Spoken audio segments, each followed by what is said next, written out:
Something strange is happening in the night sky. A visitor has entered our solar system, one that does not belong here. Astronomers call it 3I Atlas, the third known interstellar object to drift through our neighbourhood. But this is no ordinary piece of rock and ice. From the moment it was first spotted, 3I Atlas began breaking the rules, one after another, as if to remind us how little we truly understand about the universe. You see, comets and asteroids are supposed to behave in predictable ways. They follow the laws of gravity, chemistry, and physics. Their tails point away from the sun. Their chemistry matches the frozen relics of their home systems. They glow for reasons we can explain. They age and break apart according to processes we know. But 3I Atlas is different, uncomfortably different. Telescopes caught it streaming a luminous plume directly toward the sun, an impossible anti-tail that no comet should ever produce. Then, under the shadow of a lunar eclipse, it transformed overnight into a radiant green object. Despite lacking the molecules that normally create such a glow, its chemistry, when examined with the James Webb Space Telescope, proved so bizarre that some scientists wondered aloud if they were looking not at a natural body, but at something behaving like a machine. And as if that wasn't enough, the object's orbit carries it behind the sun at just the right moment, completely hidden from Earth's view during its closest, most active phase. For weeks, we will be blind. And when it emerges again, we may not recognize what it has become. Is 3I Atlas merely a cosmic oddity, a relic from another star system, worn strange by billions of years of interstellar travel? Or is it something far stranger? A probe, a construct, a traveller older than Earth itself, moving with purpose across the galaxy? For the next 40 minutes we'll explore this mystery together, calmly, step by step, following the evidence and asking the questions that most scientists hesitate to ask out loud. Something weird is happening with 3I Atlas, and once you see it, you won't look at the night sky the same way again. Before we dive deeper, if you enjoy calm stories of space and science, you might consider subscribing and giving this video a like. It helps me bring more mysteries like this to you, and I'd love to know.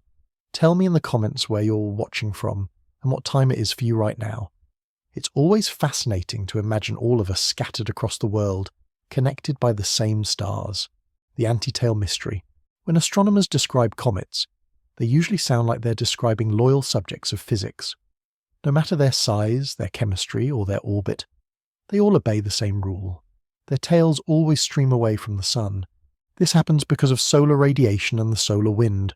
As a comet draws closer to the sun, heat vaporizes its ices, releasing dust and gas into space. That material is then pushed outward by sunlight and by charged particles. It doesn't matter where the comet is moving. It doesn't matter what angle it approaches from. The sun always wins, and so the tail always points away. This law has never failed us, until now. When 3I Atlas entered the view of powerful telescopes, astronomers expected the usual sight. A faint, glowing tail stretching into interstellar darkness. But instead, they found something that made seasoned researchers stop and stare. The object had a bright plume of material, but it wasn't pointing away from the sun, it was pointing toward it. A luminous sunward extension, what came to be called an anti-tail. At first, astronomers assumed they had made a mistake, perhaps an observational illusion. Sometimes, from Earth's perspective, dust trails can appear to form odd angles. But no, repeated observations from multiple observatories confirmed it. The anti-tail was real, and it wasn't just a faint smear, it was striking. 10 times longer than it was wide, sharply defined, consistent across days, material moving against the pressure of solar radiation. That should be impossible. Solar photons exert real force. Even though the pressure of sunlight is weak in the vacuum of space it dominates, it pushes tiny dust particles outward, away from the star. That's why tails exist in the first place. For dust and gas to stream toward the sun, something else would have to overpower that outward push. Something the size of 3I Atlas should not be able to generate such a force naturally. So what could explain it? Conservative scientists suggested unusual materials. Perhaps 3I Atlas carried grains large enough or heavy enough that sunlight could not scatter them outward. Others proposed complex three-dimensional jets erupting from deep fissures, launching matter in a direction that, by coincidence, appeared to aim toward the sun. But these explanations felt strained. The antitail didn't look random. It looked structured, directional, and precise, like a narrow stream projected with purpose. To some, this was merely a curiosity, a chance alignment, a quirk of physics we had never witnessed before. After all, comets can surprise us. They fragment, flare, and erupt in strange ways. Maybe 3i Atlas was just a new chapter in that unpredictable story. But others couldn't help but wonder. If you wanted to mask a spacecraft as a comet, you would make it look like it was shedding material.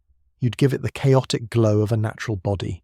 And if you wanted to move in ways gravity alone couldn't explain, you might engineer jets, controlled outflows, to subtly guide your trajectory. A narrow, directional anti-tail pointing sunward might not be an accident at all. It might be propulsion. Of course, no one is ready to declare that out loud in an academic paper. The language stays careful. Anomalous morphology, unexpected dust dynamics, non-gravitational influences. But between the lines, the unease is clear. 3i Atlas is not behaving like a comet, and the anti-tail was only the first of its many betrayals of natural law. As telescopes continued to track it, night after night, more surprises would emerge. Strange chemistry, impossible light, signals that whispered of something more. But it all began here, with one plume of dust streaming defiantly into the sun. The moment astronomers realized they weren't just observing another icy rock from the edge of the galaxy, they were witnessing something that shouldn't exist: the green transformation. The night sky has a way of surprising us when we least expect it. Sometimes the surprises come not from powerful observatories, but from the eyes of ordinary sky watchers, photographers, hobbyists, and those who simply love to look upward. September. The deserts of Namibia. A lunar eclipse cast its copper-red shadow across the moon. Dozens of astrophotographers had set up their tripods, ready to capture the spectacle. The sky was pristine, free of city lights, free of haze. It was by all accounts a perfect night. But what those cameras captured would ripple through the scientific community in ways no one anticipated. There, streaking across the heavens, was 3i Atlas. At first glance it looked like the faint smudge of a typical comet, but as exposures accumulated, and as the images sharpened, something shocking emerged.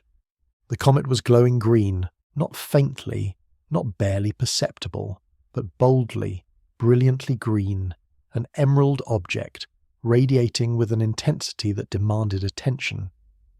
Now, comets do glow green sometimes. Astronomers are familiar with the phenomenon. The chemistry is simple enough. When sunlight excites diatomic carbon, dicarbon, the molecules fluoresce, releasing that distinctive green light. It is not uncommon for comets to display this hue as they approach the sun, but here's the problem. 3i Atlas does not contain dicarbon. Or more accurately, it contains so little that no measurable green glow should ever appear. Spectroscopic studies confirmed this again and again. The chemical signatures that make comets glow emerald were absent. And yet, there it was. Overnight, the comet had transformed into a radiant green beacon. The scientific response was immediate. Observatories scrambled to capture spectra. Instruments measured cyanide emissions, a possible candidate for the glow, but the timing was wrong. The glow appeared too suddenly, too strongly. One day the comet was dim and ordinary. The next it was bathed in an impossible emerald halo. If it had been the result of chemistry alone, the change should have been gradual, predictable, following the slow warming of solar radiation. But this wasn't gradual. It was abrupt, almost like a switch had been flipped. And that is what unsettled so many astronomers. The green glow did not behave like a natural response. It behaved like an activation. Consider the symbolism for a moment. Green, the colour we associate with on the signal of initiation, of activity, of life. Suddenly, in the middle of a lunar eclipse far from the sun's peak influence, 3i Atlas seemed to wake up.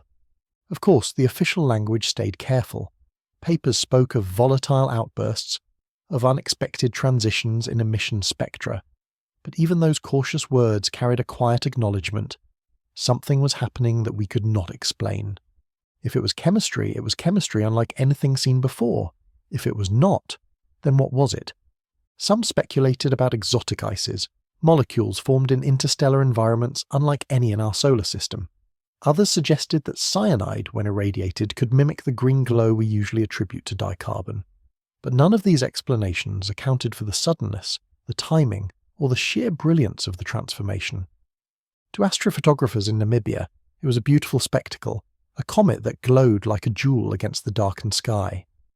To scientists, it was a mystery.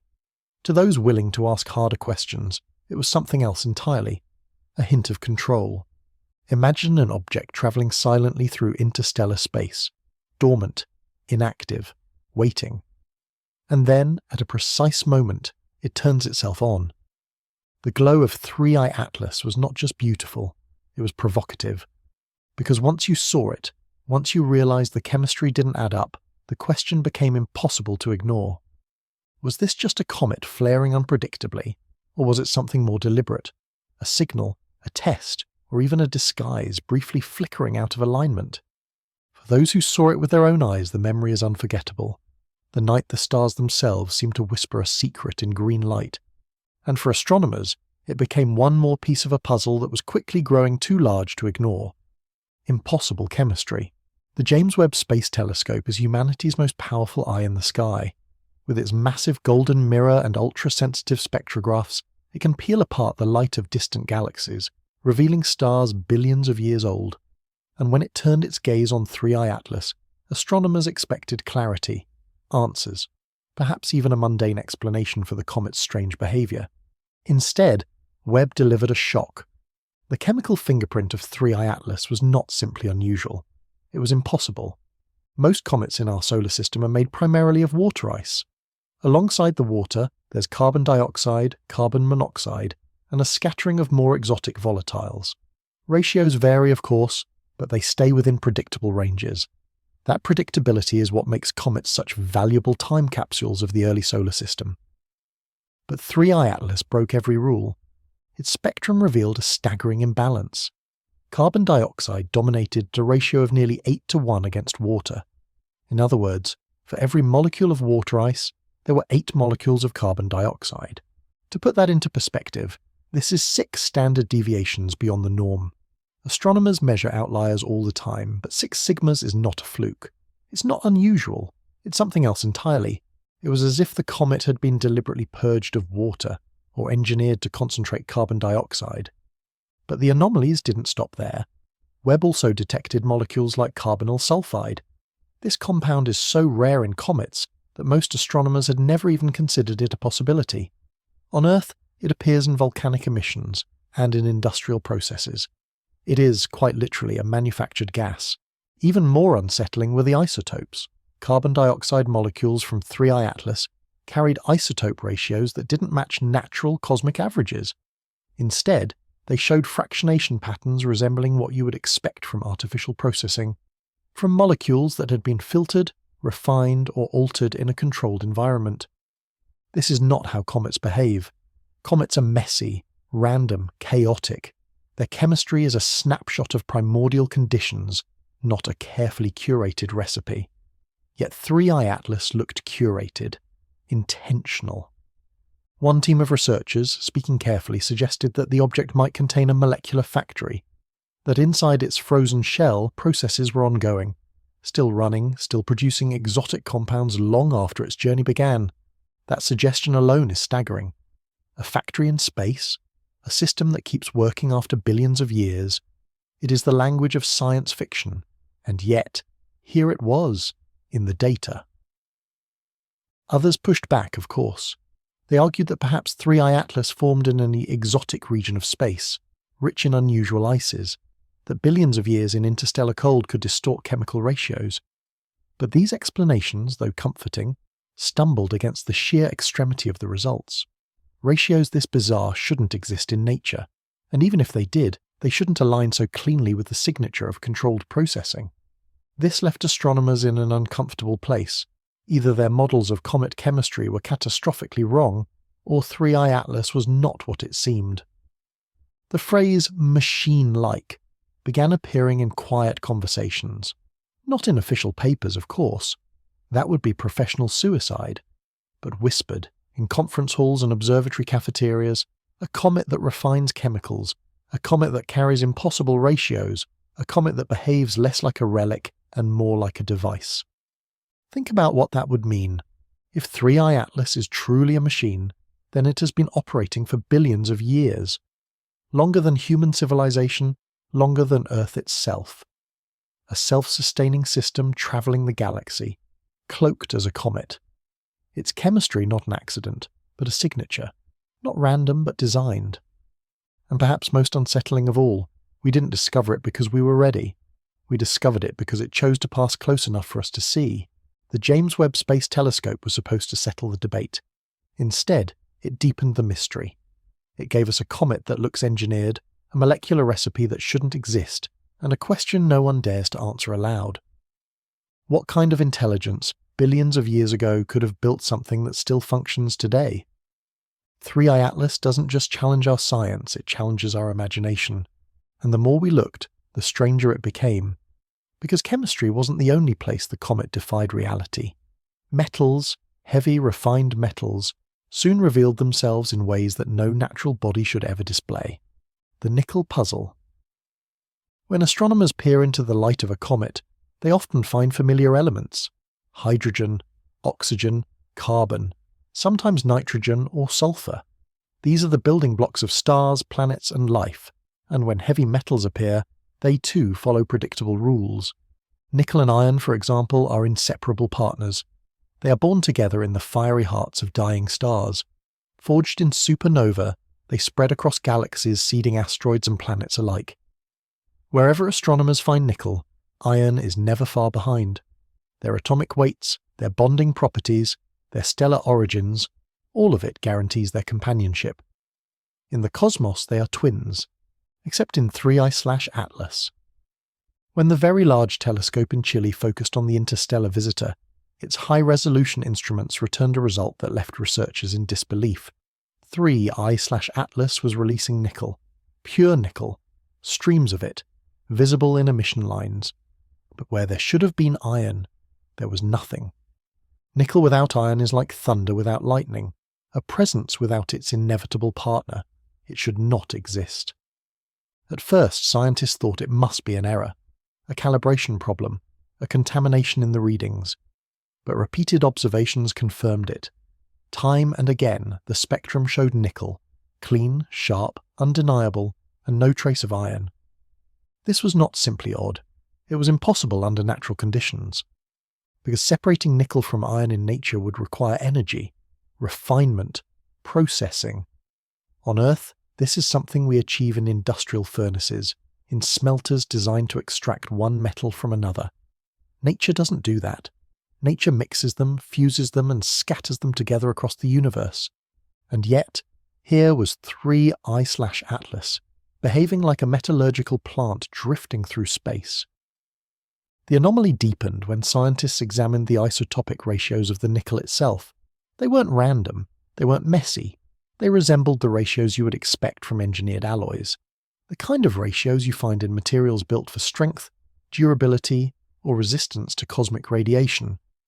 Worse, or perhaps more astonishing, was the way the nickel escaped the object. It wasn't chaotic. It wasn't the irregular sputtering you'd expect from a comet venting gas and dust. Instead, the emissions formed laminar streams, smooth, structured flows as if guided along invisible tracks. On Earth, creating laminar flow in gases or liquids requires careful design, pipes, fields, or channels to control turbulence. In space, the only way for a comet to emit material in this way would be if something was actively shaping the outflow. So now astronomers faced a puzzle with no comfortable solution. Either 3i/Atlas contained some exotic internal process capable of refining nickel and expelling it in engineered patterns, or something inside the object was operating like machinery. Some tried to rescue a natural explanation. They speculated that perhaps the object had endured unusual stellar conditions in its home system, that magnetic fields could, somehow, separate the metals, that an ancient collision might have stripped away the iron. But none of these theories survived scrutiny. They were possibilities in name only, stretched far beyond plausibility. And so the whispers grew louder. What if 3i/Atlas was not a comet at all, but a construct? What if its interior housed mechanisms designed to refine metals, to manipulate chemistry, to control its own emissions. Consider the implications. A machine that separates nickel from iron would be producing a material prized for its durability. Nickel alloys are resistant to corrosion. They can survive extremes of heat and cold. In engineering, they are used to build structures meant to last. A spacecraft designed to travel for billions of years across the galaxy might well rely on such materials. It might even carry the machinery to produce them, repairing itself endlessly as it drifts from star to star.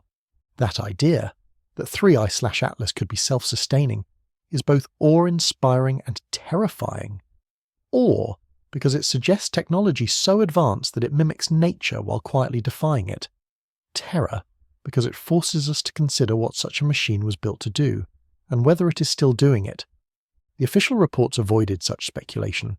They stuck to the facts: nickel emissions, no iron, isotopic anomalies, laminar flow. But read between the lines, and the astonishment is clear. Nature doesn't separate metals this way. Nature doesn't create factory-like streams in the vacuum of space. Something else is happening inside 3i/Atlas. Something that feels less like geology and more like engineering. And while scientists debated, the object continued its journey, carrying its secrets closer to the sun, toward a perihelion that would soon hide it from our view, just when we most needed to see what it was becoming. The hidden perihelion. Every comet has a moment of truth. Its closest approach to the sun, perihelion, is when its secrets are revealed. Ices vaporize, tails bloom, outbursts flare. It is the point of maximum energy, the stage where the comet shows what it is truly made of. For 3i/Atlas, this moment should have been the key to unlocking its mysteries. After all, astronomers had seen its impossible anti-tail. They had watched it glow emerald green. They had measured its machine-like chemistry and its strange nickel emissions. Surely perihelion would bring clarity. But fate, or something more deliberate, had other plans. When orbital calculations were refined, scientists realized something deeply unsettling. 3i/Atlas would reach perihelion in a position completely hidden from Earth. At the very moment it drew closest to the sun, it would pass directly behind it, invisible in the blinding glare. For 6 full weeks, 3i/Atlas would vanish. No telescope on Earth could see it. No ground-based instrument could track it. This wasn't just inconvenient, it was extraordinary. The timing was almost too perfect. For every other comet we've studied, perihelion brings the best chance of observation. But with 3i/Atlas, it brought blindness. A blackout period at the exact time when we most needed data. Astronomers asked themselves, was this simply cosmic coincidence, or was it something else? Because when you plot millions of cometary orbits, you realize how rare such alignments are.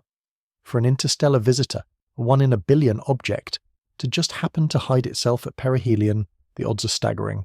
It was as though the object had chosen the one trajectory that would keep its closest approach concealed. That suggestion, of course, could not appear in scientific journals. Instead, papers spoke of observational constraints and solar conjunction challenges. But privately, researchers admitted how strange it was. They admitted it felt less like chance and more like strategy. And that raises an uncomfortable possibility. What if 3i/Atlas didn't just travel here by accident? What if it came on purpose, following a path designed to keep its most active moment hidden from view? What if perihelion was not just a natural passage, but a maneuver, a turning point cloaked in the sun's glare? For 6 weeks we would be blind. Blind to its chemistry, blind to its structure, blind to whatever transformations it might undergo when bathed in the sun's heat. And so, astronomers turned to the only instruments that could help. Probes already circling the sun itself. The Parker Solar Probe, the European Space Agency's solar orbiter. These spacecraft would be our only eyes and ears, drifting within the corona, straining to detect whatever 3i/Atlas might reveal. But before those results came in, the realization had already settled in. We were dealing with something that did not want to be watched. In science, coincidences do happen, but with 3i/Atlas, the coincidences kept piling up. Too many anomalies, too many perfect alignments, too many mysteries arriving all at once. The anti-tail, the green glow, the impossible chemistry, the pure nickel, and now the hidden perihelion. One by one, the object was erasing the line between accident and intention, and as it slipped behind the sun, leaving us blind, astronomers braced for what they might hear instead of see, because even in the darkness, 3I/Atlas was not silent. It was speaking, in radio emissions and signals. When 3I/Atlas slipped behind the sun, Earth's telescopes fell silent. The object was invisible in the solar glare, and for 6 weeks astronomers were forced to wait, watching the sun's edge and hoping for its return. But while we couldn't see it, we could still listen. The Parker Solar Probe, humanity's bravest machine flying closer to the sun than any spacecraft before it, was in the perfect position. So was the European Space Agency's solar orbiter, gliding along a tilted orbit to study the sun's polar regions. Neither mission was designed to track interstellar objects, but during the blackout they became our only witnesses. What they recorded sent shivers through the scientific community. Instead of silence, the probes detected radio emissions from the region where 3I/Atlas should have been. At first, the signals looked like the usual plasma noise of the sun: bursts, crackles, static. The corona is a storm of charged particles, after all. It hums and roars with natural radio waves. But then patterns emerged. The emissions repeated, they pulsed in intervals, not random bursts, but structured modulations. Some frequencies climbed steadily before cutting off, almost like transmissions. Others repeated with uncanny regularity, as though following an internal clock. Parker's instruments recorded these signals over multiple days. Solar Orbiter confirmed them independently. 2 separate spacecraft, 2 separate vantage points, both hearing the same strange voice in the noise. Naturally, the first response was skepticism. Scientists assumed interference, instrument quirks, or solar phenomena masquerading as order. But after weeks of analysis, those explanations began to crumble. The signals were too consistent, too structured. Even the cadence seemed wrong. Nature tends toward chaos, irregular, turbulent patterns. But these signals carried rhythm, order, a strange mechanical precision buried inside the sun's natural static. For researchers at SETI, the Search for Extraterrestrial Intelligence, the resemblance was unnerving. SETI scientists spend their careers scanning for structured radio signals, anything that might indicate an artificial transmission. And while they were careful not to make extraordinary claims, many admitted privately this looked far closer to a signal than to noise. One astrophysicist described it bluntly: if we heard this coming from a distant star system, we'd put it at the top of our candidate list. So what was 3I/Atlas doing behind the sun? The theories split in two. Some argued that the object was undergoing dramatic internal changes, that heating at perihelion triggered complex chemistry, releasing plasma that happened to mimic artificial signals. Exotic, yes, but still natural.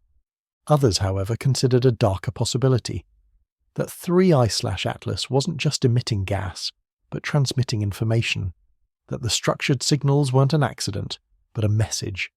A message to whom? To what? Perhaps it was sending data back to its makers, a report across the stars, finally delivered after billions of years. Perhaps it was relaying information elsewhere in the galaxy, to receivers we cannot even imagine. Or perhaps the signals weren't for anyone else at all, but part of its own systems. Guidance, calibration, internal communication within a machine disguised as a comet. Officially, space agencies avoided speculation. NASA and ESA released cautious statements describing the emissions as unexpected solar radioactivity. But the data files leaked quietly among astronomers told a different story. The patterns were real, and they were troubling.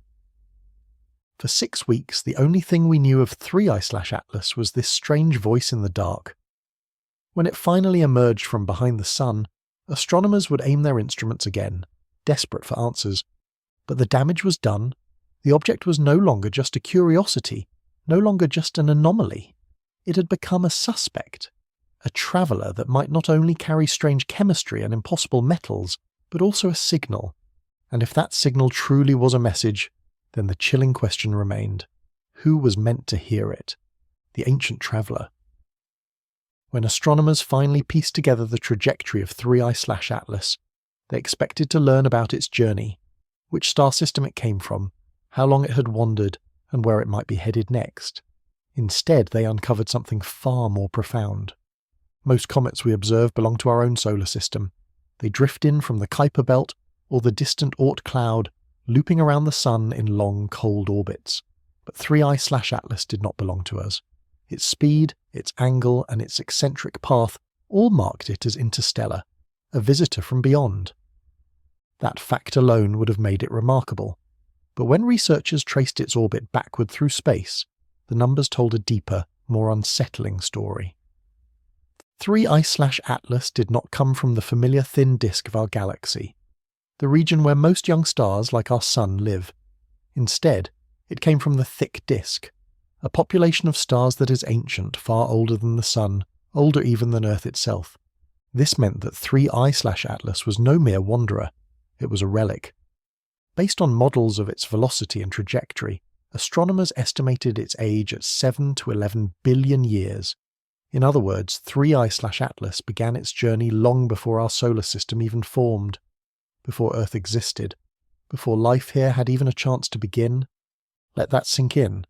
When our planet was nothing more than a swirling cloud of dust and gas, 3I/Atlas was already moving, already travelling between stars, already carrying the secrets of a time when the galaxy was young.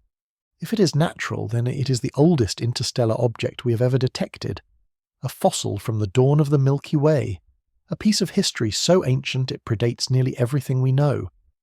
But if it is not natural, if it is a construct, then the implications are staggering. Because that would mean that billions of years ago, perhaps even before our Sun was born, there was a civilization advanced enough to build it.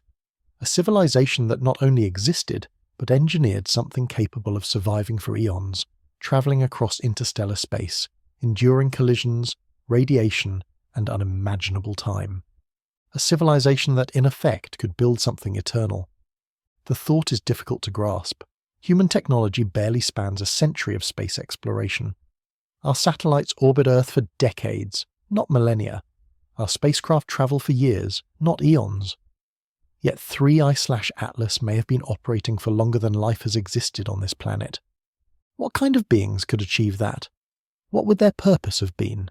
Exploration, communication, a warning, or something stranger still? Astronomers hesitate to ask such questions in public.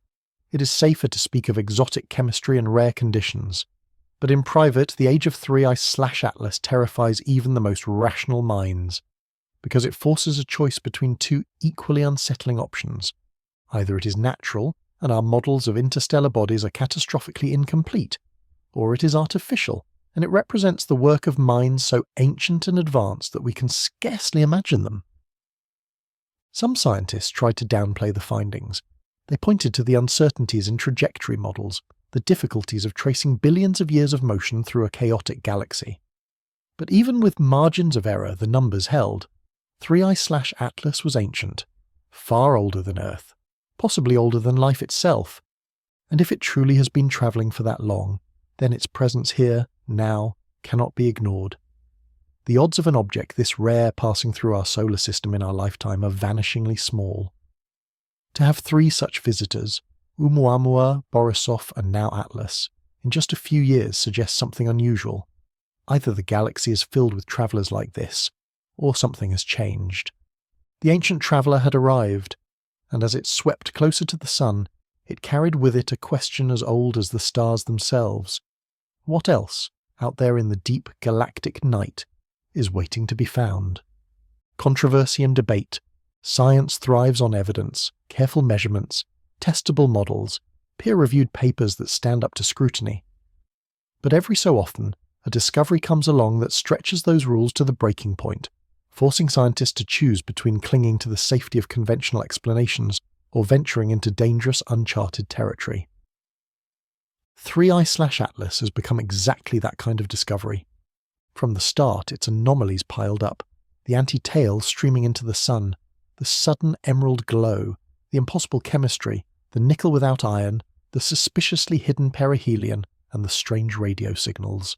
Any one of these oddities might have been explained away. Together they painted a picture too bizarre to ignore. Yet in academia, caution rules, and for many researchers, even entertaining the idea of an artificial object is taboo. Harvard astrophysicist Avi Loeb is one of the few who dared. He had already stirred controversy years earlier with his claim that Oumuamua, the first interstellar object detected, might have been a probe. Now, with 3I/Atlas, he argued that the evidence was even more compelling. The nickel anomaly alone, he wrote, was consistent with industrial processing. The radio emissions, he suggested, bore hallmarks of a transmission. The backlash was immediate. Critics accused him of sensationalism, of chasing headlines instead of science. They pointed out that extraordinary claims require extraordinary evidence, and argued that natural explanations, however strained, were still preferable to invoking alien engineering. Some dismissed his ideas outright, labelling them pseudoscience. Others worried that such speculation undermined public trust in astronomy. If every strange rock from space was called a spacecraft, what credibility would science retain? But Loeb wasn't alone. Quietly, a handful of other scientists admitted they shared his unease. They saw the same data, the same impossible patterns, and found themselves wondering if the conservative explanations were truly more plausible than the extraordinary one. Behind closed doors, the debate grew fierce. In conference halls during late-night conversations, the arguments circled endlessly.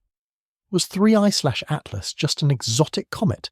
Its mysteries the result of rare but natural conditions? Or was it something more?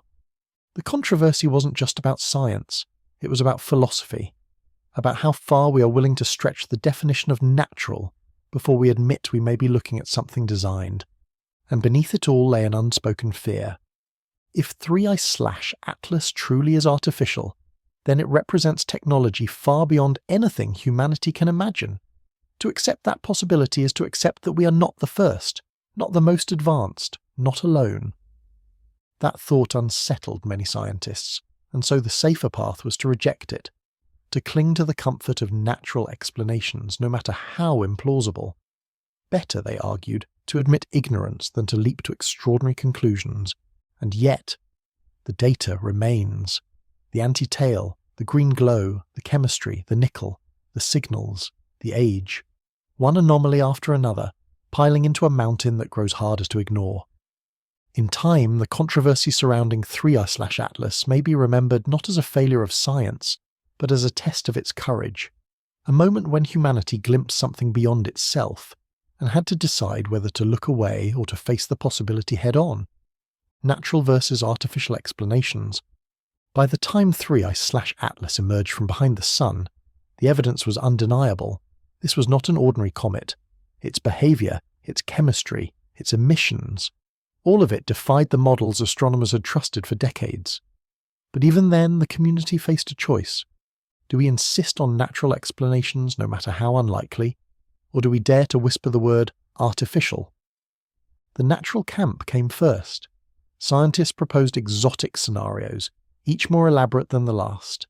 Perhaps 3I/Atlas formed in a star system rich in carbon dioxide, where water ice was scarce.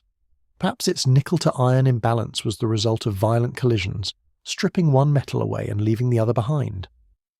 Perhaps its green glow came not from dicarbon, but from cyanide emissions, flaring in just the right way. Each hypothesis carried weight, but none could explain all the anomalies at once. They were patchwork solutions, theories stretched to their limits, and the more they multiplied, the more forced they sounded. The artificial camp, though far quieter, considered a different approach. What if the anomalies weren't flaws in the data, but features of design? Viewed through that lens, the picture shifted dramatically. The anti-tail was no longer a violation of physics. It was propulsion. Jets, controlled and directional, guiding the object along a chosen path. The green transformation wasn't chemistry run wild, but activation, a system waking itself up under the gaze of sunlight. The impossible ratios of carbon dioxide to water, the presence of carbonyl sulfide, the fractionated isotopes gas, not accidents of formation, but evidence of chemical engineering. And the nickel, always the nickel, pure, refined, streaming in laminar flows like the exhaust of a factory. On Earth, such precision requires smelters, foundries, machines built with purpose. Why should the cosmos be any different if intelligence has touched it? Even the hidden perihelion seemed less like coincidence and more like strategy. A maneuver timed perfectly to occur behind the Sun, when Earth's eyes could not watch. And the radio signals, structured, modulated, rhythmic.